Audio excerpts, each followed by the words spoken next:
Hi there, welcome to the Green Living Chats. I'm your host David with EcoAmed Solutions.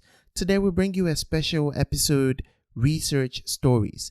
This is where we have chats with researchers in diverse disciplines of the environment, talking about their researches and how they can be applied in the industry. So pick bits from it and use it for awareness campaign. So to kick this off today, we have a PhD graduate from the University of Western Australia. He is an expert in renewable energy, innovation systems, and environmental engineering. Today we have Dr. Basil Amuzu-Sefordzi. Basil has an excellent academic profile where he has contributed several publications to top SCI journals. He has worked with several organizations in renewable energy, solid waste management, and environmental pollution. He is currently also working with EcoAmed as an editor for the Go Green Ghana project.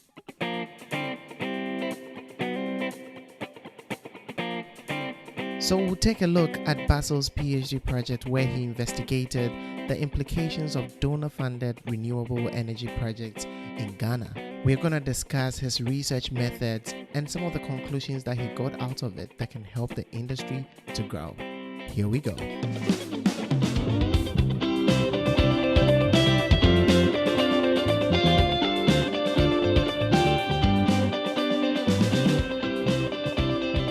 Alright, so thank you, Basil, for joining us today on the Green Living Chats. It's really an honor to have you here. I just want to put it out there that I know Basil on a personal level, and he has really helped me in my academic life, and I can talk about my academic life without talking about Basil. And so I just want to put it out there that I really appreciate you, and thank you so much for everything that you have taught me. By the way, you're welcome. David, thanks so much. And of course, it's been a pleasure knowing you, and it's been a pleasure working with you all these years, back in China, and even finding myself in Australia. We've worked closely, and we've helped each other on so many levels, your research, your papers, and of course, my small articles. You've played an instrumental role. So it's a pleasure. And I'm happy, to be part of the ongoing Go Ghana Green project and also this podcast. Yes. I think the podcast makes so much sense. It's long overdue. It's important that we create a platform where Africans in the sustainable development sector will get an opportunity to share ideas, right? Because in as much as there are symposiums and conferences here and there, I think there isn't a strong coalition or a very vibrant platform where young Africans share ideas. So I think this podcast is a step in the right direction, and I'm very happy to be part of it. Thank you. Yes. Thank you. It's really a pleasure to have you. Let's zoom straight into your research. I mean, back in the days when we met in China, I remember you were working on sustainable energy and renewable energy. And I was like, this guy is doing really interesting things. I mean, I know that there's a story behind all these things. So yes. How did you choose your research? What went into it? Why the interest, and what brought you into all this? So of course you mentioned China, so I think it's just in order that I just give a brief history or start the story from China, right? I know you too well. Yeah. So when I landed in Shanghai, and we're traveling to Nanjing, yes, anyone that have used the was it Gautier? No, it was the D train. Yeah, it was the D train. Anyone that have used that train from Nanjing, from Shanghai to Nanjing, of course, you see all these high-rise buildings along the rail, and you see all of them filled with solar panels, right? Yeah. So for me, that was my first experience in China, and that was the first thing I saw, right? And it just didn't make sense to me. How come this nation with this huge population have like access to electricity 24/7, and they don't only depend on their hydroelectric power, they also use solar panels, right? And of course, when you land in Nanjing, almost every house has a solar water heater, almost every house. If you use the school bus from Gulo to Jiangsu, yeah. Is it no Jianing? Yes. Channing, From yeah. Gulo to Jianing and you're on the bus, you see all these apartments, all these residential buildings with solar water heaters, right? So yeah, for me that's where the interest started from, right? And when I was looking for a research topic for the master's thesis and all that, I got a chance to talk to an uncle of mine who was a lecturer in New York by then. Yeah, so basically just to give me his thoughts about environmental sciences and what its relevance, in Africa. Yeah, so we had a chat. Yeah, we had a chat, and I shared some ideas with him, what I want to do, what I feel I will enjoy doing, and whatnot. Yeah, so he also gave some input. And so, yeah, long story short, the main reason why I developed the interest for clean energy was the fact that comparing the strides made in China in terms of access to electricity to what we have back home in Africa, I saw that I saw an opportunity because when you read publications, you always see that most papers on Africa will say there are 600 million people without access to electricity, right? And these people, two-thirds of them are in rural communities who cannot be served by the national grid. And it's only solar and decentralized clean energy technologies that can serve this country. So honestly, I saw it from a business point of view. I saw it there is an opportunity there. So if I position myself well, the next 10 to 10 years and beyond, I'm good. I'm good. Because without a doubt, that's the future. Yeah, clean Exactly. energy is the future. Mm-hmm. Fine, it's tough, it's quote unquote expensive, and Mm-hmm. some of the technologies are yet to prove themselves, but it's the future. So even now, if you're looking for something to invest in batteries, invest in clean like solar energies and whatnot. So so for me, I saw it from a business point of view. And when I discussed it with our supervisor, of course, David knows how supportive Lashe is, right? So Yeah. he bought into the idea, but unfortunately, his expertise was not in clean energy technologies. And one of his colleagues, Li Yiping, Li good, Yiping, good, good. yeah. Li Yiping, yes, he had a research team that was working on sludge gasification. Mm-hmm. Yes, so they were doing the supercritical water gasification of sludge. Mm-hmm. So we spoke, we discussed with their team, and we wanted to go into hydrogen energy, right? Yeah. Because by then, 2012, 2013, that's when the buzz about hydrogen energy was gaining momentum, Yeah. right? And yeah, there was very, very little research about hydrogen energy. So I thought it was a good place to find myself and be able to contribute to that literature or to that body of work. So I started my studies in clean energy technologies on hydrogen energy production from food waste and agricultural residue.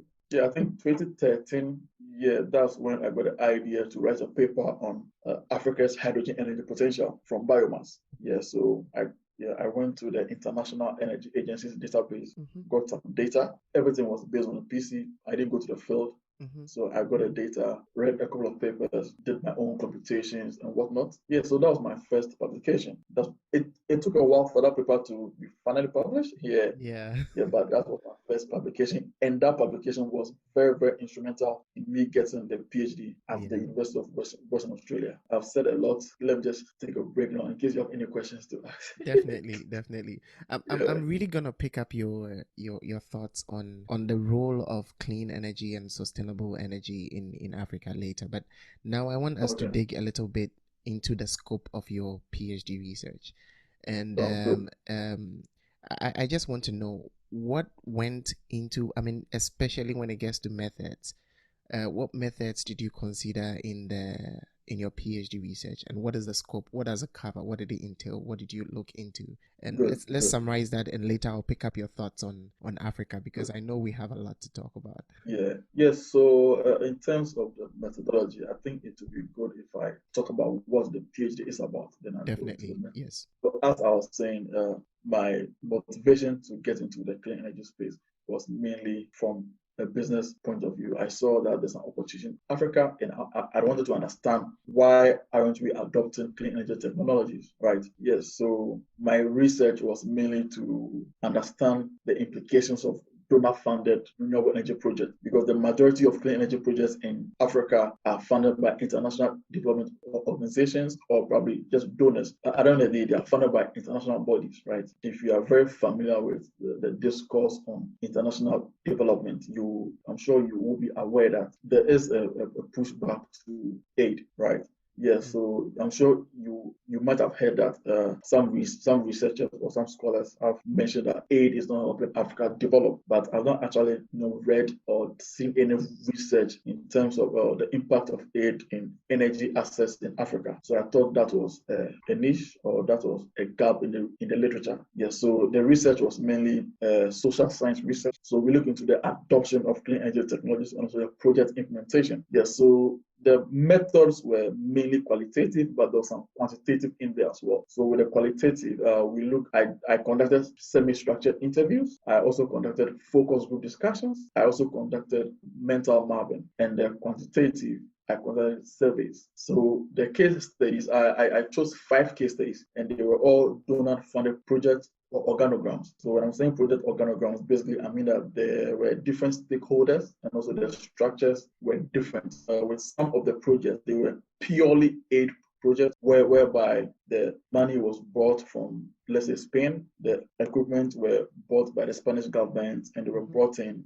No one had to pay for it. Like the adopters didn't have to pay or incur any cost. They were just given to them free of charge. There were projects like that, and there were some projects too that were part funded using grants, and some were also funded using loans. So the adopters had to buy the systems at a subsidized price. Yeah, so these were the main 2 types of projects that I looked into. But in all, there were 5 projects. I had 2 biogas projects and 3 solar projects. The 3 solar projects, 1 was a mini grid project, and 2 were actual solar home systems that were installed on households and government facilities. And it was important that we had this diversity in the case studies to give a good representation of donor-funded projects in Ghana or across Africa. When you look at any donor-funded project in Africa, you will find one example in the case studies that I selected. Yeah, so the diversity in case studies was very important. The location was very important across the country. We had case studies in Upper East, the Northern region, the Greater Accra, Kumasi, the Volta region. Some of the case studies were also in island communities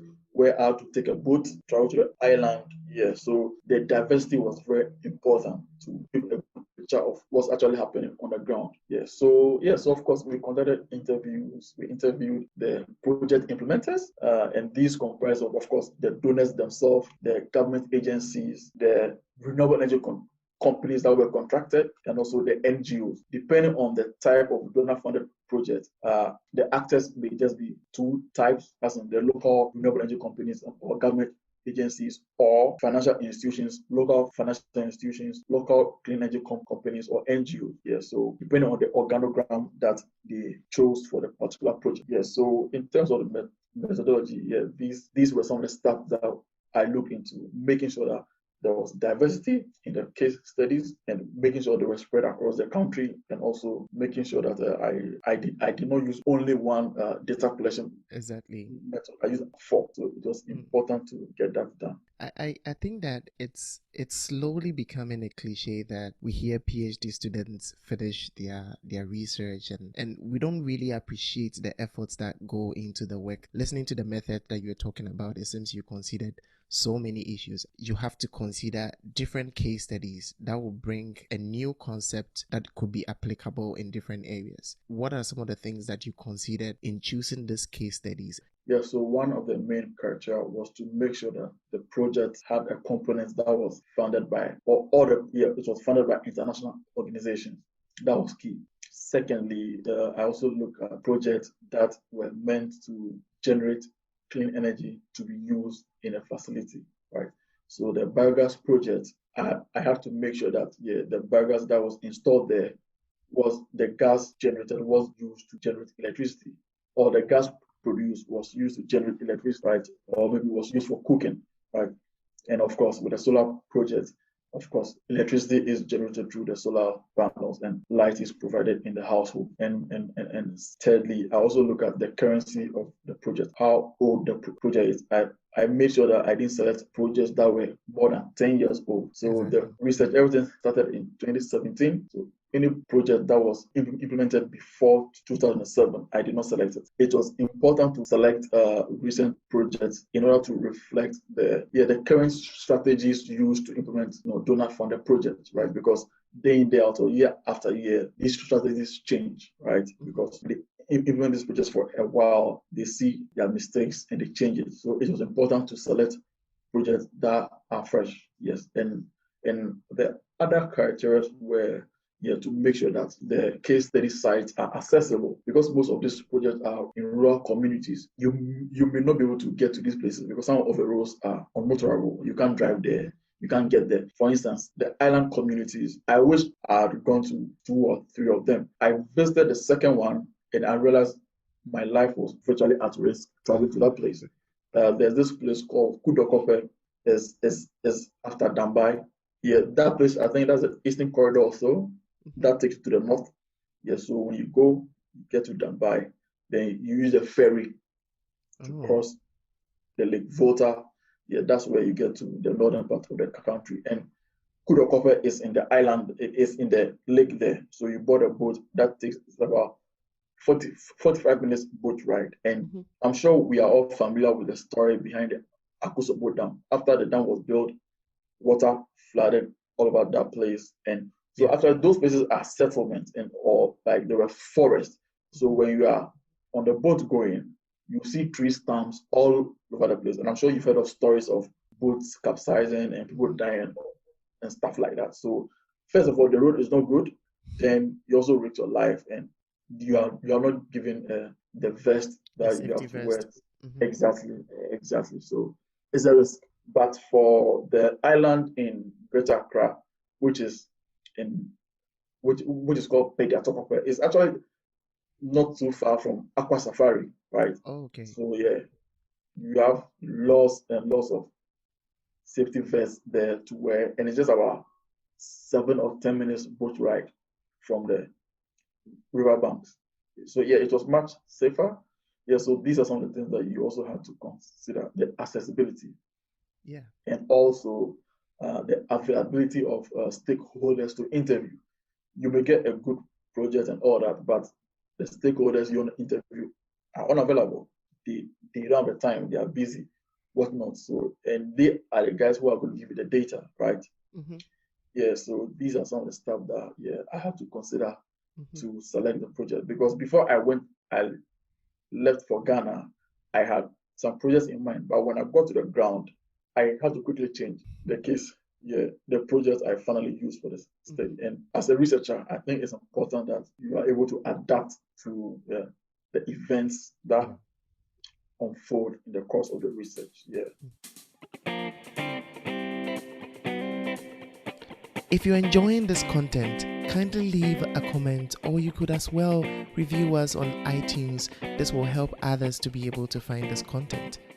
You could also make your voice heard concerning environmental issues and sustainable living by joining our MEC blogs, where we give you the opportunity to publish your thoughts concerning what you see around and possible solutions. Visit our website www.ecohammedsolutions.com for details. Now back to today's episode. Now I think we can zoom into the area where a lot of people might be interested in. That I know funded projects have certain restrictions with the results, and you might also be working on some publications or other things. But in general, we want to link the loopholes in our society to your results. So with the experience that you gathered from all your work, what can you say about, let's take Ghana for example. What can you say about our problem, the loophole with clean energy and sustainable energy? Okay. So basically, the research sought to look at the adoption of clean energy technologies at the household level and also at the systems level. So at the household level, when we are talking about the adoption of technologies, bear in mind the theories I use for the research were innovation diffusion theories, right, and also increase theories. I also look at innovation systems as well. Yeah, so okay, the innovation systems thinking, yeah, played a significant role in the research. So level, three key things were considered: the relative advantage of the technologies, the compatibility of the technologies, and also the complexity of the technology. These are key for any adoption process. These are key for any adoption process. But you find out that when project implementers are trying to disseminate clean energy technologies, they mainly try to attain or ensure that they meet the relative advantage and also the compatibility. And the compatibility is mostly the compatibility with the needs of the people. But then again, it's important we understand that people's needs change, right? It has a temporal dimension. It changes over time and even it changes day to day. So if you are disseminating a particular technology, it's important you bear in mind that when people's needs change day by day, will the technology be able to withstand those changes? And of course, with electricity, when people adopt these technologies, their electric needs increase. So if you give them a 50-watt solar panel, in the next 3 months to 6 months, will this 50-watt panel meet their needs? Because sometimes people will go and buy new appliances that they do not have when you give them the systems, right? So the systems meet those needs. So it's important that project implementers bear that in mind, that it's not just about giving them the panels to check boxes that we disseminated 600 panels in this region, but in the long term, would they continuously use those panels for the next 3 to 5 years, or even for the lifespan of the panels?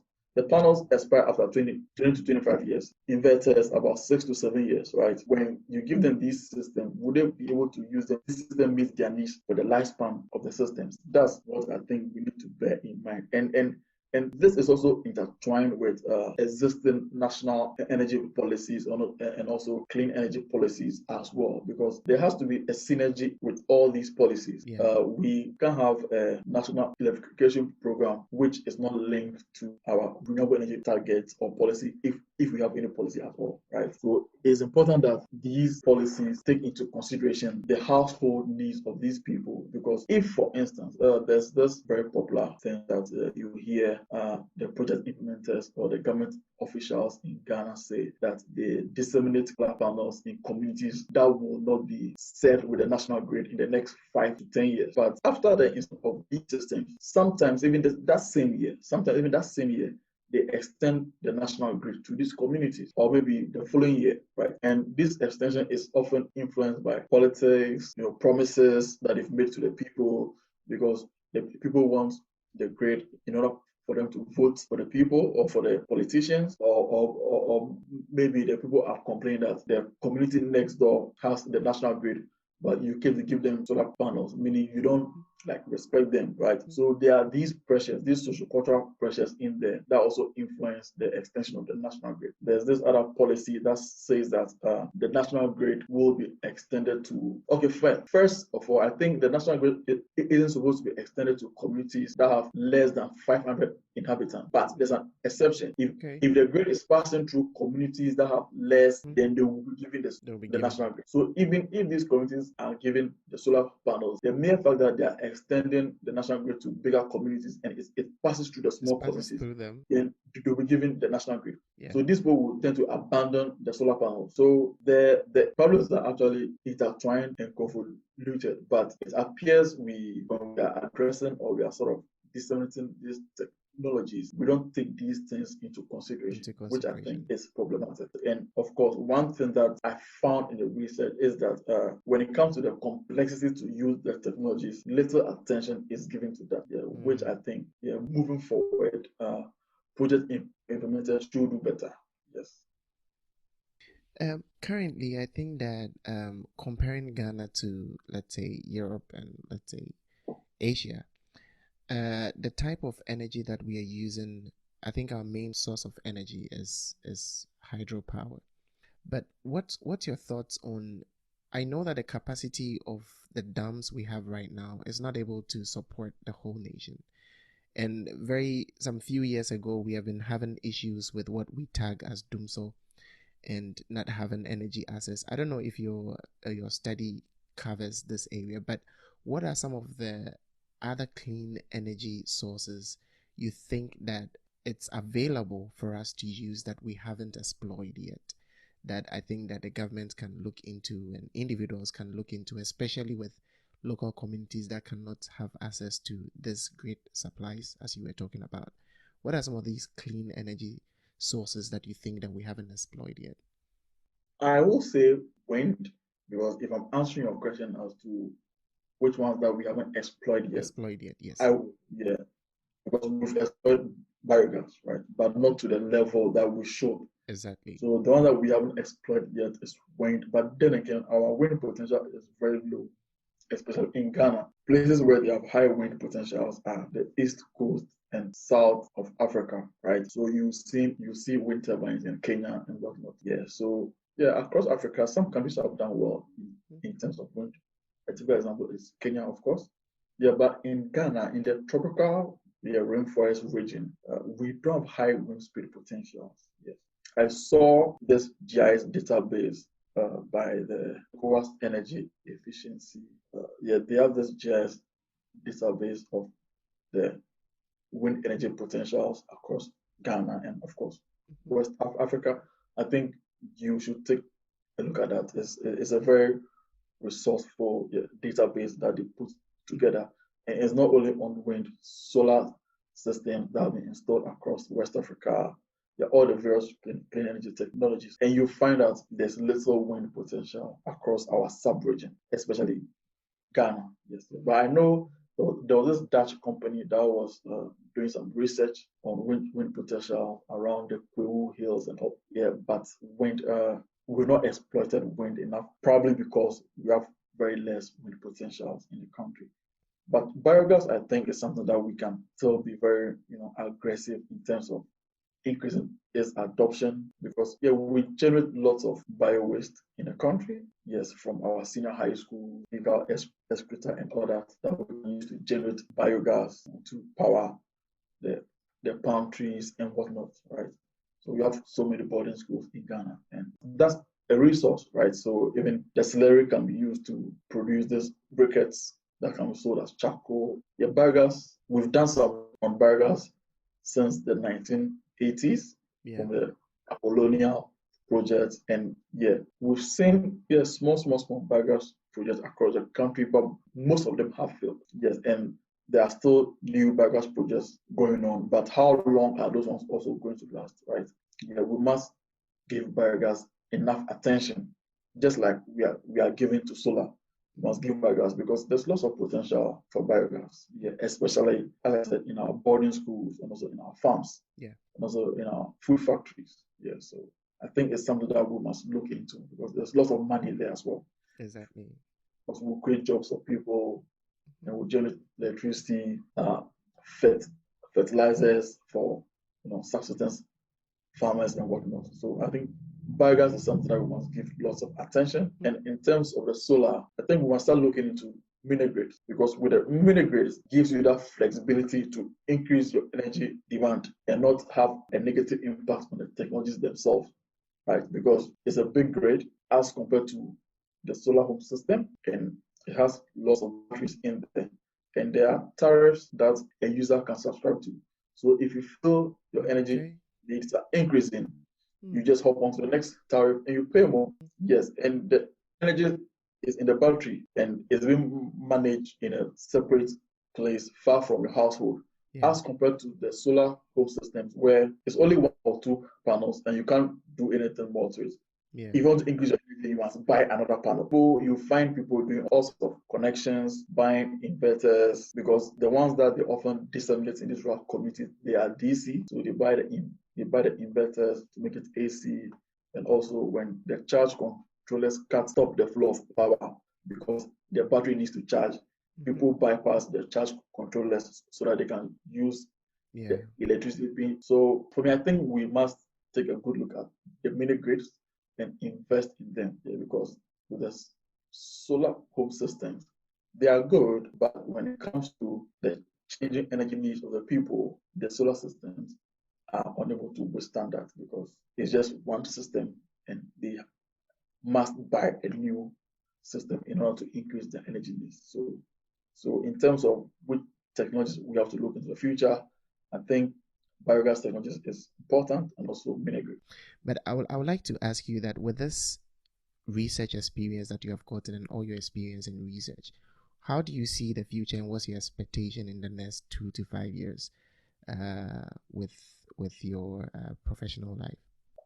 With my professional life, now I see myself wanting to be in the industry where I find myself implementing these clean energy projects. Next 2 to 5 years, yes, I see myself being in the industry and even not only in the clean energy sector, but anything sustainable development and environmental sustainability, right? Because the next 5 to 10 years, I see myself probably just setting up a consultancy where, of course, I'll submit proposals for Exactly. these projects, seek funding from private individuals to implement these projects, and also be able to sort of teach the future generation about innovation, adoption, innovation systems. Yeah. So I think it's a loophole that we haven't really invested in as a country or as a continent in terms of understanding how innovations are adopted and using the system's perspective of innovation to help foster sustainable development in our country. Because I strongly believe that most of our challenges, if we are able to have an innovation systems perspective, we're able to solve most of our problems. Because at the end of the day, it's about adoption of new ideas, Exactly. new technologies, and new policies, right? So if for instance we have congestions on our roads, traffic, and all that, and you bring in new buses, you are expecting the people to adopt these metro mass transit buses, Yeah. right? It's an adoption process, right? Which systems are in place? For instance, there's this innovation systems theory called the multi-level perspective, right? And which talks about the landscape, the regime, and the niche, right? So the regime as the lock-in systems, right? We have the trotro, the taxis, and all that. These are the lock-in systems that we know and we are used to as a people, right? And our culture, the way we relate to this system is also locked in, right? Yeah. How do we destabilize these things in order to adopt a new way of transportation? Do we have to go to geographical locations that are less locked in as compared to Accra or Kumasi? These are some of the things that we need to think Yeah. about. And if you have an innovation systems thinking, you will be able to disentangle all these complexities and be able to properly implement new policies, new technologies for the masses to have. Yeah, so it's something that I really want to look into, be able to set up an institute where we provide short courses for people, and of course for policy makers, fintech, new companies that want to penetrate the market with their new ideas and whatnot. It's all about adoption, and we need to understand how the adoption process takes place. Yeah, so that's what I see myself doing in the next 2 to 5 years or 5 to 10 years. Exactly. It has been very informative talking to you, Oh, Dr. that's good. Basil. If you have any last words, I would just want to give you opportunity to say something. And I just want to say thank you so much for this opportunity. Yes, it's something that I think is very, very important. Green yes, Living Chats, as I said in the beginning, it's important we have these spaces where young Africans who are in the sustainable development space share ideas and network. It's very, very important. So just 2 or 3 weeks ago, I contacted lots of people on LinkedIn just to introduce myself to them and tell them that I just finished my PhD and I'm looking for opportunities. And you'll be amazed as to the level of support I got. There are people like us out there who want to really connect. And this is something that we need to do. I Exactly. strongly believe that the intra-Africa trade that we always talk about, there's something that we don't talk about. Knowledge transfer is key. Knowledge transfer within Africa is key. Knowledge transfer among Africans in the different countries is very, very key because we are in Ghana and we know little about the day-to-day happenings in Togo or Cote d'Ivoire. It's as if we are in our own bubble, right? And if you're going to hear anything from these countries, then probably it's coming from CNN or Al Jazeera, people who are outside our continent. It Exactly. doesn't make sense. It doesn't make sense. So let's make conscious effort to enhance knowledge transfer within the continent, within among ourselves as Africans. And that's what's going to help us move forward. It was a pleasure having you, Dr. Basil. Thank you so much for coming. Anytime. Thank you so much for listening to today's episode. R&D definitely has a role to play in project implementation. Investors and project implementers could focus on the outcome of such projects to help us have a better future. Get in touch with us for more details. Let's meet on the next episode. Until then, live great.